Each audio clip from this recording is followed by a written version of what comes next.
Dear listener, welcome to the Queen City Tales. You're here just in time for Story Hour. Take a seat. No, not there. Or there. Don't step in that. Oh well, too late. Here, why don't you come sit next to me? Tonight's tale is all about a supernatural entity who calls himself the Collector.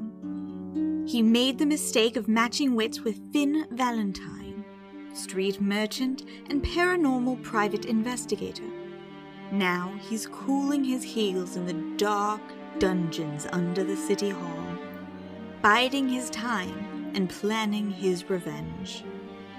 Picture the Collector, a big man in a filthy white suit, sitting in an 8x8 stone room with a wooden framed cot and stained mattress. A bucket in the corner of the room, never emptied, is buzzing with flies.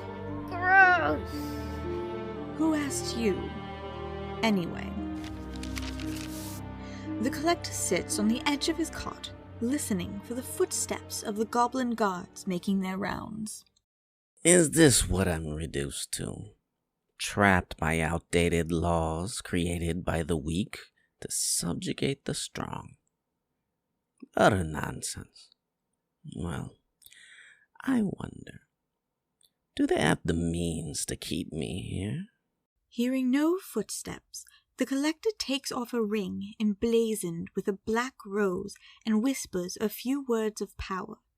The ring transforms into a long shaft of dark wood, accented with silver filigree vines, petals, and thorns. The cane is a solid black rose that seems to drink in what little light there is. With confident hands, he points the tip at a space between the iron bars. The sparks that crackle and jump through the air let him know that this is no ordinary cell. No matter. Nothing more than a simple barrier spell. Shouldn't be a problem. But in the meantime, why not have a little fun with these meaningless creatures? I've never been able to bring myself to care about them much. Does a giant notice the ants beneath their feet? Oh, goblin. What is it, prisoner? Enjoying your stay? I must say, simply splendid decor you have here. Have you thought of optimizing the rental space? What? That's right. You're not in charge here. Pity. You'd think that they would assign someone with more seniority and know-how to guard me. Shut it! I'm just as capable as anybody else. Oh, I believe you. I do. I mean, if it wasn't for that other guard, what they had said, I likely wouldn't have even had the thought cross my mind. What did he say? Oh, nothing in particular. Forget I even brought it up. I meant nothing by it. No, you're going to tell me what he said or else. My. I do so humbly apologize. I'll tell you what. I'll make you a deal since you're out there and I'm in here. And I'll back up a bit so you can stop threatening me with that dangerous-looking spear. Then, after you tell me a bit about where we are, I'll tell you all the filthy little things that he said. Does that seem fair?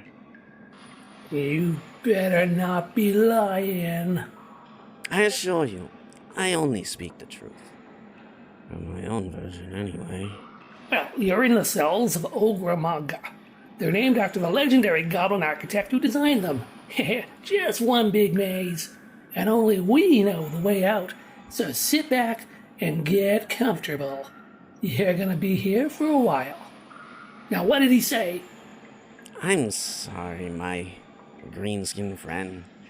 This is not good enough. You've told me nothing. I almost fell asleep standing up. What? Well, what do you want me to tell you? That there's a statue a level down of Ogramaga holding a crystal that creates the magical barrier that's keeping you in your cell? Yeah, right. I don't understand. Why did they hire such a dumb goblin? Have you ever met a goblin? Right. So shut up. The collector is about to speak. That still isn't much. But I suppose 2 for 1 is a fair trade.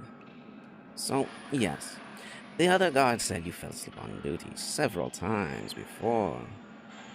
Now, I'm no military man like yourself, but I assume sleeping on the job isn't a good thing. That leathery dimwit said what? Never. I'll be right back.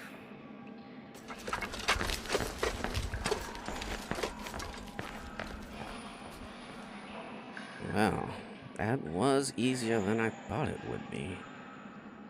Now, to get out of this blasted cell. Let's see. Hey, Back already? he said that he never said that. Yeah, I said I never said that, because I didn't say that. You didn't. But I distinctly remember that you said that. But I don't think I did. Maybe you're thinking of somebody else. This guard's even dumber than the first one. Shh. You'll miss the next part with a bucket. Ew, no. So, did you say what you said you didn't say? Or did you didn't say what he says you said? What? As the guards start to argue, the collector takes advantage of the confusion. He flips his fingers to magically tip over the bucket so it spills out of the cell, running across the floor and sploshing all over the feet of both goblins. Ugh, gross! Yeah, clean it up. Clean it up. Get in there! Is that a good idea? Is that a good idea? Shut up and open the cell. Okay. The guards hit a sigil carved on the wall, and the barrier in front of the cell drops. The collector stands at the back of the cell, feet wide and both hands on his cane poised in front of him. As the guards rush in, the collector raises a cupped hand to his mouth and blows a colorful mist into their faces. Yeah. Was that so hard? I suppose we could be friends now, yes? Though my stay here was short-lived, I did comply with the law and go into your custody. It's a shame you had to let me go so soon after bringing me here. I know. Such a shame. Do you have to go? Can we get your autograph? If only I had a pen. By the way, that splendid story that you told me about the statue of Ogramaga, where is that again? I'll show you. This way. Yes, right this way. Well, one of you needs to stay behind and clean up this mess. Whoever does it will be my favorite, I assure you. Ooh, me! Oh, that's a good goblin. I'll tell the authorities you're doing an excellent job. Ta-ta. Just down this passage, through those doors, watch where you step, and here we are. Ah, the statue of Ogramaga. Handsome fellow. Say, could you get me that beautiful crystal he's holding? I don't know. We're not supposed to touch that crystal. Ah, yes, but I spoke to your queen earlier. I want to say, Marguerite? Queen Madeline. Yes, that's the one. She is entrusting me with the care of Ogramaga's crystal. It's very important that I get my hands on it. Right away, sir. Just getting a hold of it, and here you go. Well, that sound means it's time to go. Thank you for all of your help, my little goblin friend. This may just earn you a promotion to the head guard. Really? Of course. Ta-ta for now. Now, time to find that pesky street magician. Maybe I'll add his head to my collection. What's the next story? Is it another escape? Are there pirates? Ninjas? Pirates fighting ninjas? No, something much more exciting. This story starts with a hangover. My dad has a lot of those. Mom says that's why he lives above a cigar store by the airport now. Shh, child. Let's listen to the story I call Valentine's Day Off. Pain. Pain and darkness are the things that greet me when I wake up. They greet me most mornings, but today is even worse. Shift of whiskey is no joke. As I groan into consciousness, I become vaguely aware of Threadripper going off about something, probably berating me about my living standards or lack thereof. I swear if I didn't know any better, I think I'd hide me mum sometimes. Not that I'm complaining, mind you. Threadripper's one of the few people who genuinely care enough to say something. Today, for the first time in what feels like months, I don't have a case. No bereft mistresses trying to track down the ones that did them wrong. No goblins asking for a security detail. Not even a vampire asking my help to track down whoever's been stealing blood from the local Red Cross. There are few cases harder than trying to suss out which bloodsucker in a den of bloodsuckers is thirstier than the rest of them. But it paid me 2 months' rent and enough for a mini fridge, so I can't complain too much. In the other room, Thread puts the coffee on and starts the microwave. The smell of store-brand breakfast burritos and diner coffee fill the place. Not that I'd ever admit it out loud, but if it weren't for Fred, I'd probably be homeless by now. I accept my breakfast with a grunt and take my coffee black.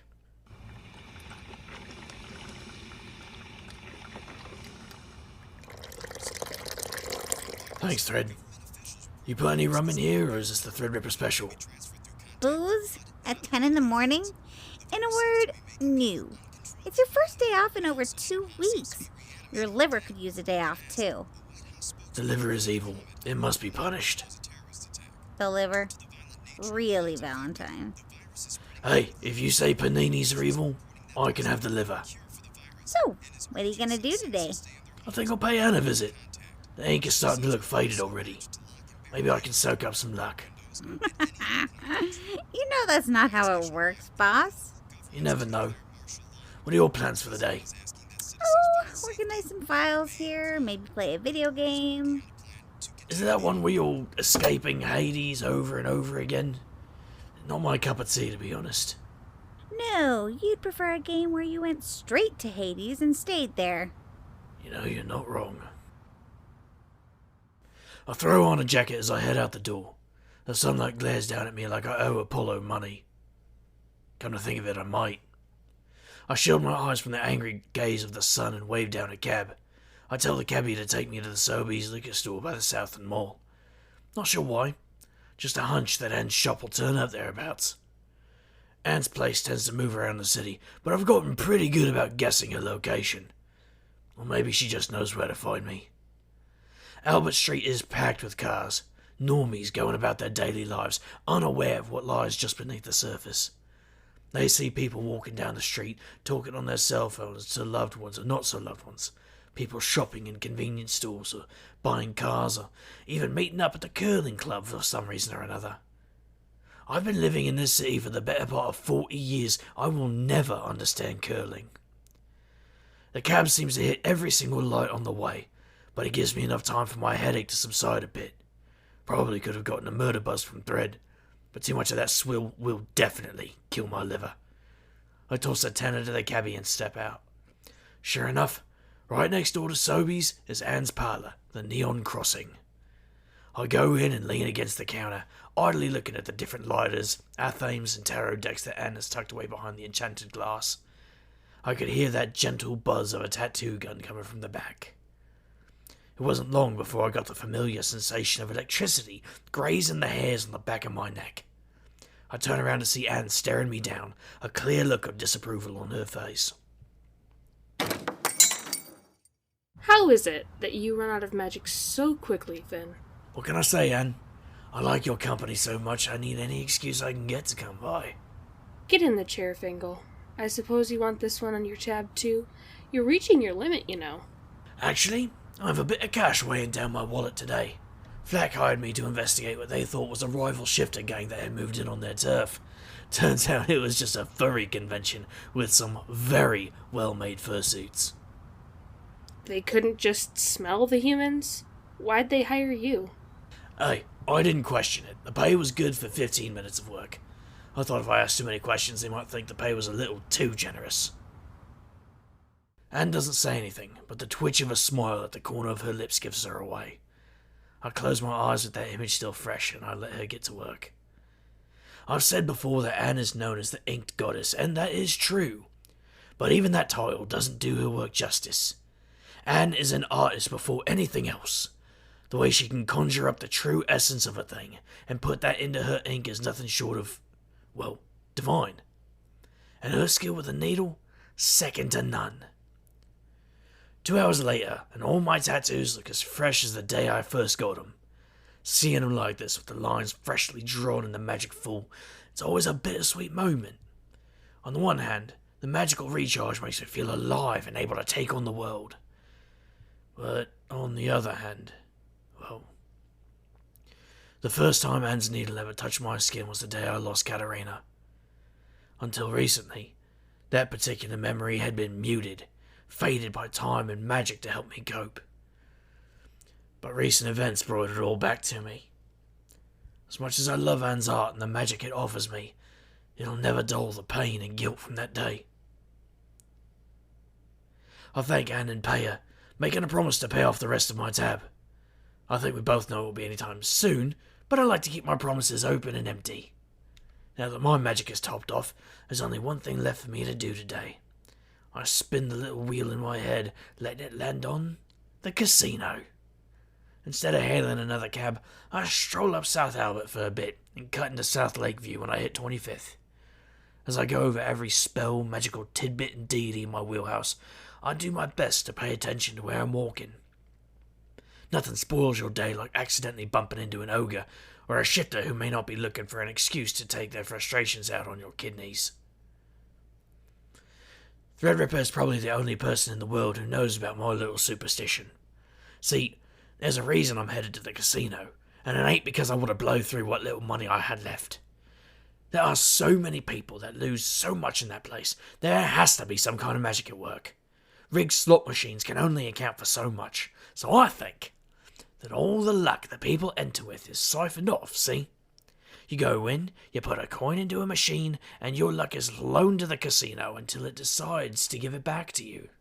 Which must mean that eventually, someone without any luck is going to walk through those doors and walk out luckier than when they entered. Does it make sense? No, not even a little bit. Am I going anyway? You bet your sweet Bippy. Crossing the threshold of Casino Regina, I feel my wallet tighten in my back pocket, and I head for the bar by the slot machines. I take a seat and order an overpriced drink as I take in the sight of people at their most desperate frame of mind. One man is pumping loony after loony into a one-armed bandit, cursing under his breath as the buzzer sounds with every pull. Another woman across the way does a little ritual, touching the top corners of the machine before pulling the arm. I shake my head and laugh. No ritual will grant you the luck that this place holds. The casino decides. After my third or fourth drink, I pay my tab and get up to leave. Either the casino has chosen me, or it hasn't. I'd stay longer, but the pit boss keeps glaring at me. Either he's expecting me to play one of the games, or he's tired of my scruffy sense of fashion bringing down the atmosphere. Ponce. I exit the casino into the buzzing heat of the late afternoon. Apparently I was in there for longer than I'd planned. Makes no difference at this point. I turn north, begin my trek home with a familiar voice calls out to me. Valentine! Ahoy! I look over to the source of the voice, and who do I see but Reza and a pack of her shifter pals. A smile cracks across my face as I greet my friend. "Oh, Reza, what are you doing out here? Trying your luck at the blackjack tables?" Reza laughs as she pulls out a bottle from her coat. Shifter rum. Good shifter rum. My mouth starts to water. You know everything in that place is rigged, right, Valentine? What were you doing in there anyway? You that eager to spend Flex money? Because if you are, I'll gladly take it off your hands. I don't know, Reza. I think I'm getting the hang of your shifter booze. What do you say, our usual bet? Or you want to test your luck and go up to $5 a shot? Wow, you really want to blow through Flex money. Okay, you're on. Now, I do not remember much else about that night.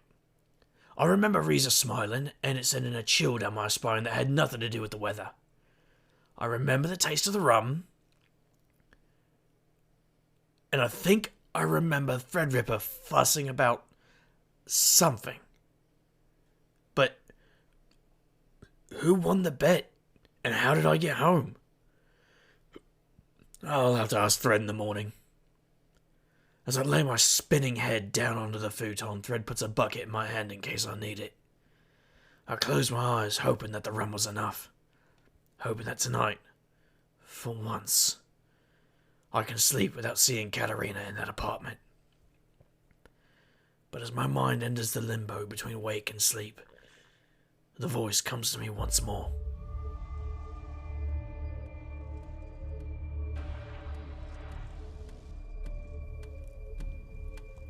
Finn. Valentine. You will free me, Valentine.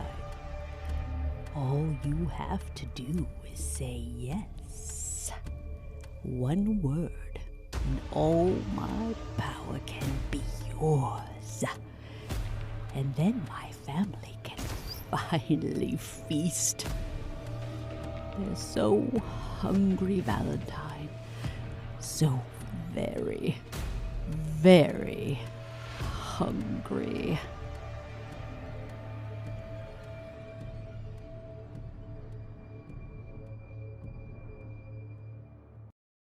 Poor Valentine. He can't catch a break. He needs a licensed therapist, not alcohol and magical tattoos. And what's he going to tell the therapist? Feeling blue today, Doc. Aware ferret stole my girlfriend. I see your point. But let's not dwell on Valentine's pain, his many failures, his empty bank account, his questionable hygiene.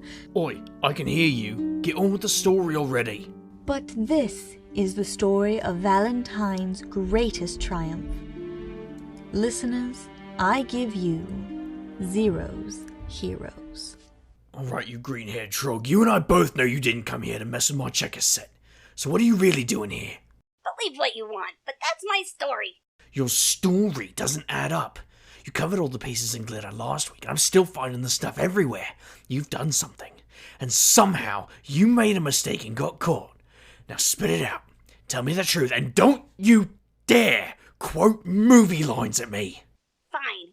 You want it? You gotta hear the whole story. Lay it on me. I've got the recorder going. I'm listening. Now, the truth. Think you'd actually go for it? Fine. A long time ago, in a... And skip the quotes! I knew I should have taken some aspirin first. Fine. No appreciation for artistry. Okay, so every pixie knows about the ultimate liar and prankster. Problem is, some two-bit hack wrote a story and got all kinds of popularity. The truth is lost, but contests of pranking greatness still pop up because of them. If we're gonna pull off anything worth boasting about, we need a pixie of your caliber on the team. So, are you in? Depends on the target. You know my terms. We were thinking a bigger target. Like, maybe Flack. Yeah, no. Too much risk, not enough payout. Besides, I got a personal truce with him. Madeline? Too soon. I don't think she's discovered the... Mail! Never mind. She found it. So, yeah, I'm gonna have to let her burn off having her URL redirecting everyone to the farmer's market site. No, if you're gonna pull a prank, it's gotta be worth the giggles. Another one this soon, and I'm sure she'll make the Accords meeting extra boring on purpose. Then I'll have Riza mad too. How about that street magician Threadripper hangs out with? That Valentine guy. Him? I don't know. Is it worth it? Yes. Yes, it is always worth it to prank him. Even the stupid, pointless pranks, always worth it. Okay. You know, one of these days, one of your pranks is going to backfire horribly, and I am going to laugh. Yeah, right. Oh, that sounds like not listening anymore. A pause to comment is proof I'm listening. Keep going, karma bait. The only karma coming for this pixie is the kind that makes rumpled street magicians cry. Anyway, we made our deal, and we went into action to set it up. We got the things you needed. I don't know why you need this much glitter. Or even such a big bag of kettle corn. It doesn't even have anything to do with the plan. Well, in due time, my good pixie. We pull this off. There's sweet cash and caffeine to be had. So, here's the plan.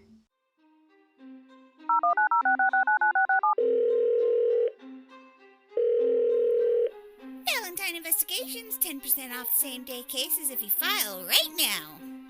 We're not that desperate, Ripper. What have I said about adding slogans? Oh, hey, Thread. Wasn't expecting you to be on the news today. What are you talking about? I usually am. Oh, right. I guess you need to talk to Wiggly then. Oi, don't you start that. Totally keep that up. But, yeah. As much as it pains me, I've got to talk to him. You better not have another accidental cult following. Nah, not this time. Hasn't happened in almost a month now. No disaster today yet either. Just a bet. Oh. Okay then. Hey, boss! 0 days on line 1! We only have one line.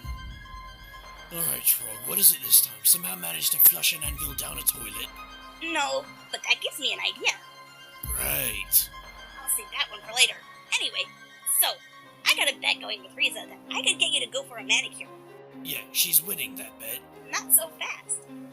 You go, she pays, I win my bet, you feel pretty, and get your fancy flask back today. I get it back in usable condition. Good as new. No transmutation magic on it or anything. And early afternoon at the latest. Sure. Fine. Where do I meet her? There's a place on Hamilton between 11th and Sask Drive. I'm gonna regret this. Well? Hook, line, and password. Next phase? Next phase. You made me go spend time with Riza to get me out of the office?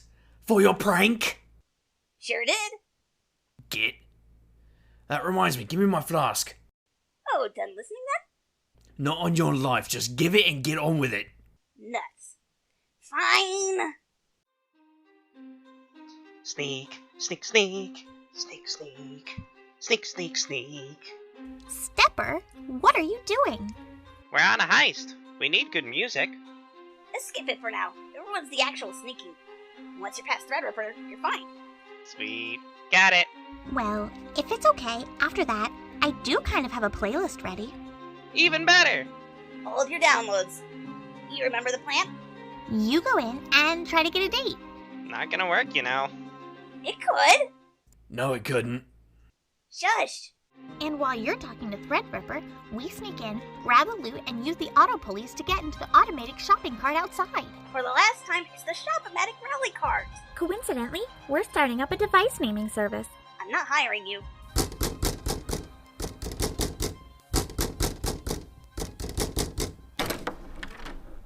Zero! Hey! What are you doing here? Right now. After getting Valentine to leave. Hey, Thread. Me? Nothing at all. Definitely not anything suspicious. Hey, let's make some coffee. Zero, you hate coffee that isn't covered in chocolate or loaded up with sugar. Good point. Let's modify the coffee machine. Okay. You're not going to try and make it automatically dispense a 0-day latte, are you?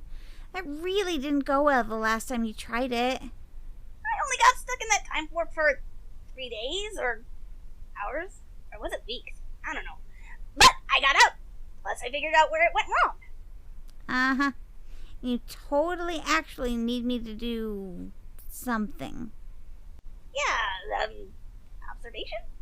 So I don't go making it sentient?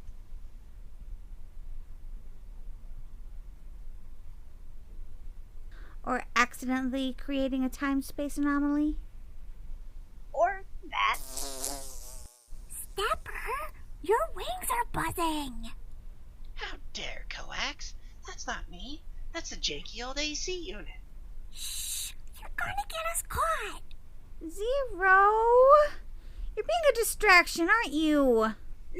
No. So it would be totally fine if I just turned around. Didn't even bring parts.